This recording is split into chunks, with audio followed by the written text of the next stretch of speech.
Into the so-called ISIS and Daesh narrative that Western liberal values are incompatible with Islam is ignorant. Which values are you talking about? Female genital mutilation, honour killings, stoning female rape victims, forced child marriage. The majority of Muslims in the UK thinking homosexuality should be criminalised. Those values, the values espoused by the Islamist you shared a stage with 2 days after the London Bridge attack, the guy who advocates an ISIS-style caliphate. Maybe you're talking about the values embraced by the 9/11 Al-Qaeda terrorist who you defended. Or the values of your boy Youssef al-Qaradawi, an extremist who applauded suicide bombings. Or the values of moderate Muslims who you described as Uncle Toms. You can't just speak to Uncle Tom. Or the values of numerous people you shared a stage with who had direct ties to Hamas, Al-Qaeda, Al-Nusra, ISIS and the Muslim Brotherhood. Or the Nation of Islam founder you defended after he described Jews as bloodsuckers and called Hitler a very great man. You screamed bloody murder when Farrakhan got banned from the UK.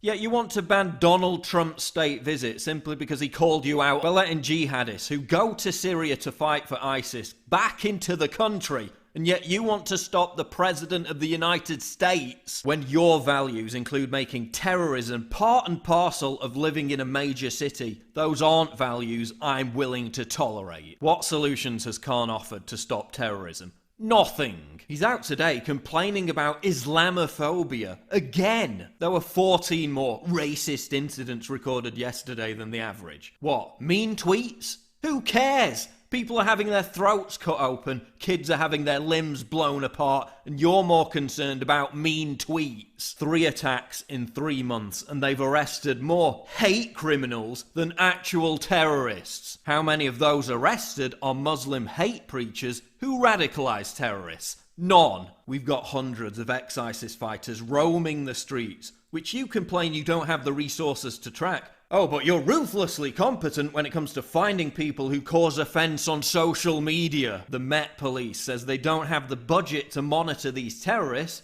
yet they have plenty of time and energy to lecture us all about hate crime on Twitter. This cretin was on a TV documentary called The Jihadis Next Door, unfurling an ISIS flag. This one told police he was going to be a terrorist. This one's still at large. The black flag of Islam will one day fly high over 10 Downing Street. And where were you? Oh, I'm sorry, you must have been too busy checking for Islamophobic opinions on social. A woman was stabbed today by 3 Muslims screaming about Allah and quoting Quran verses. Was that a hate crime? So 3 Muslims stabbing someone while shouting about Allah and the Quran.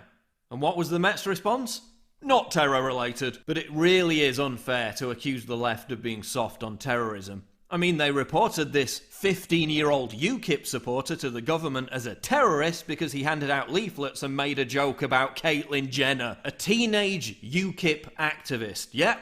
He must be the real threat, right? Sadiq Islamist Khan isn't going to do anything. Theresa Sharia law is Great May isn't going to do anything. Jeremy IRA Hamas-loving Corbyn isn't going to do anything. It pains me to say it, but the UK oak. London it's full of politically correct twats who would rather be killed by terrorists than be called a racist. And that's why nothing is going to change. The attacks are just going to keep happening over and over again. Commence.